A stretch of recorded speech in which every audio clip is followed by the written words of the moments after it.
Niamey avait repris son activité habituelle mercredi, mais l'opération de la nuit n'est pas passée inaperçue.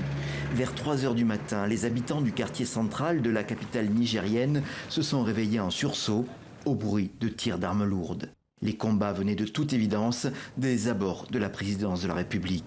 C'est vraiment des tirs qui ont été très inquiétants et sur place j'ai pu activer mon Facebook et j'ai quand même reçu quelques informations qui m'ont fait comprendre que ces tirs proviendraient au niveau de la présidence.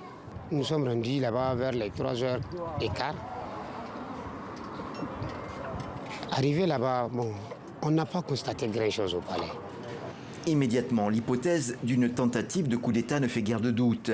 Le Niger en a connu déjà plusieurs. La confirmation est venue un peu plus tard du porte-parole du gouvernement.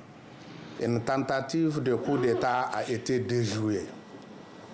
Une enquête est ouverte. Les investigations se poursuivent pour identifier et interpeller les auteurs et leurs complices afin de les mettre à la disposition de la justice. Il en est de même pour le commanditaire interne et externe. Le gouvernement ne désigne pas de responsable, mais Radio France Internationale croit savoir que les assaillants sont venus de la base aérienne 101 de Niamey, à bord de 3 véhicules commandés par le chef de la sécurité de la base. C'est la garde présidentielle qui a riposté et arrêté certains d'entre eux.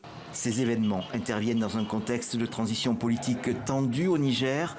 Vendredi, le président sortant Mahamadou Issoufou doit remettre le pouvoir à son successeur, Mohamed Bazoum. Mais l'opposant Mahaman Ousmane conteste encore la régularité de cette élection.